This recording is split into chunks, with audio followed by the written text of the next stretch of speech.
ఉదయకాల ప్రార్థన. సర్వోన్నతమైన స్థలములలో ఆసీనుడవై ఉండి నిత్యము వేవేల దేవదూతల చేత పరిశుద్ధుడు పరిశుద్ధుడు పరిశుద్ధుడు అని కాన ప్రతి గానముల చేత కీర్తించబడుతూ ఉన్న కొనియాడబడుతూ ఉన్న దేవా స్తోత్రాలు స్తుతులు చెల్లిస్తున్నాం. గడిచినటువంటి రాత్రి అంతను కూడా మీ రక్షణ కాపుదల మాకు అనుగ్రహించారు నాయనా. మా గృహాల చుట్టూ మీ యొక్క కంచె దయచేశారు అయా. మాకు మంచి నిద్ర అనుగ్రహించారు. ఈ ఉదయకాలాన్నే మరొక నూతనమైన రోజుల్లో ఈ విధముగా సజీవ లెక్కల్లో మమ్మల్ని ప్రవేశపెట్టారు. అందును బట్టి కృతజ్ఞత అర్పణలను మీకే చెల్లిస్తున్నాము తండ్రి. ఎస్ లార్డ్, నా యొద్ద నుండి తన కృపను తొలగింపలేదు అని కీర్తనాకారుడు 66వ కీర్తన 20వ వచనంలో సెలవిస్తున్నట్లుగా, అవునయ్యా, మేము ఏ స్థితిలో ఉన్నా ఎటువంటి పరిస్థితుల్లో ఉన్నా మీ కృప మా నుంచి వెడలిపోదు తండ్రి. అయ్యా, మేము నమ్ముకున్నవారు, మేము ఆధారపడిన వారు, మా పైన జాలు చూపుతున్నవారు, మా పైన కరుణ చూపుతున్నవారు మా అందరిని వదిలేసి మరచిపోయి వెళ్ళిపోవచ్చేమో కానీ తండ్రి, మీరెన్నడూ కూడా తండ్రి విడిచిపెట్టక ప్రేమించే దేవుడు అని ఈ ఉదయకాలాన్న మాకు తెలియచేస్తున్నారు. అయా, ఈ సమయంలో ప్రార్థనలు ఏకీభవిస్తున్న ప్రతి బిడ్డకు తండ్రి మీ కృప తోడై ఉన్నది అని వారు గ్రహించి ఈ రోజున తండ్రి మీ కృప చొప్పున ప్రతి కార్యములో తండ్రి వారు ముందుకు వెళ్ళడానికి అయా ఎటువంటి భయం లేకుండా కొనసాగడానికి సహాయము దయచేయండి నాయనా. తండ్రి, ఈ రోజున ఉదయాన్నే ప్రార్థనలు ఏకీభవిస్తున్న ప్రతి ఒక్క బిడ్డను కూడా దీవించండి, ఆశీర్వదించండి ప్రభువా. అయ్యా, వారికి కావలసిన ప్రతి అవసరతను మీ యొక్క మహిమైశ్వర్యంలో వారికి సమకూర్చండి. ఎవరు ఎటువంటి లోటు లేకుండా, లేమి లేకుండా వారు అనుకుంటున్న ప్రతి కార్యము నెరవేర్చబడి ప్రతి విషయంలో సమృద్ధి కలిగి జీవించుటకు కృప దయచేయండి. వారి యొక్క ఆర్థిక పరిస్థితులన్నిటినీ కూడా అయా ఘనముగా మార్చండి.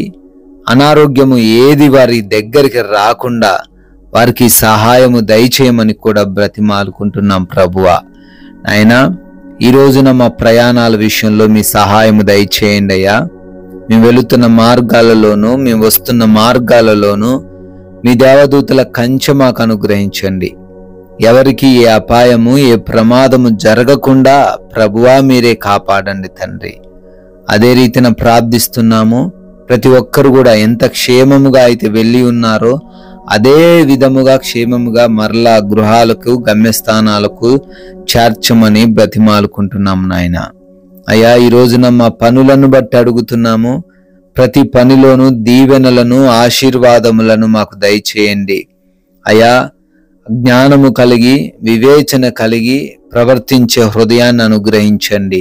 బద్ధకము లేకుండా ప్రభువా ప్రతి ఒక్కరు కూడా కష్టించి పనిచేస్తూ అయ్యా వారి వారి పనుల్లో నూరంతలుగా ఫలించే కృప దయచేయమని కూడా అడుగుతున్నాం తండ్రి. అయ్యా, అదే రీతిన ఈ రోజున ఎవరైతే హాస్పిటల్స్కి వెళ్తున్నారో వారి యొక్క రిపోర్ట్స్, వారి యొక్క డెలివరీస్, వారి యొక్క ఆపరేషన్స్ అన్నీ కూడా తండ్రి విజయవంతంగా కొనసాగడానికి కృప దయచేయండి. వారికి అనుకూలమైన రిపోర్ట్స్ను అనుగ్రహించండి ప్రభువా. అయ్యా, ఎవరైతే ఎగ్జామ్స్ అని ఇంటర్వ్యూస్ అని సిద్ధపాటు కలిగి ఉంటున్నారో వెళుతున్నారో వారందరికీ తండ్రి మంచి జ్ఞానమును జ్ఞాపక శక్తిని దయచేయండి. చదివినవన్నీ గుర్తుంచుకునే కృప దయచేయమని కూడా బ్రతిమాలుకుంటున్నాము తండ్రి.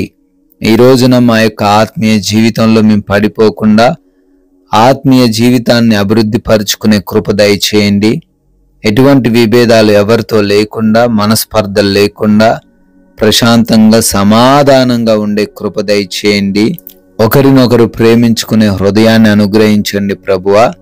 తండ్రి, గృహాలలో ఒంటరిగా ఉంటున్న యవన బిడ్డలకు, వృద్ధులకు, చిన్న బిడ్డలకు, గృహిణులకు ఈ రోజంతా మీరే తోడై ఉండండి. ఏ దుష్టుడు వారి పైకి రాకుండా వారిని కాపాడండి ప్రభువా.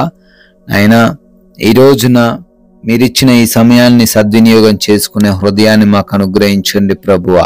తండ్రి, ఈ రోజున ఈ లోక యాత్రలో వేటికి మేము ఆకర్షితులం అవ్వకుండా, పాపముకు తండ్రి మరలా మేము బానిసలము కాకుండా వాక్య జ్ఞానము కలిగి ప్రవర్తించే హృదయాన్ని మా అందరికీ మీరే దయచేయమని, అయా మీ కృపను బట్టి, మీ దయను బట్టి బర్త్డేలు, యానివర్సరీలు ఈరోజు సెలబ్రేట్ చేసుకుంటున్న ప్రతి ఒక్క బిడ్డను దీవించమని, ఆశీర్వదించమని, మేము కొందరికైనా మీ యొక్క విలువైన మాటలు ప్రకటించి రాజ్య వ్యాప్తిలో పాలిభాగస్తులయ్యే ధన్యత అనుగ్రహించమని, మహిమ కలిగిన యేసుక్రీస్తు వారి నామంలో ఈ ప్రార్థనను అడిగి వేడుకొని పొందుకొని ఉన్నాము తండ్రి. ఆమెన్.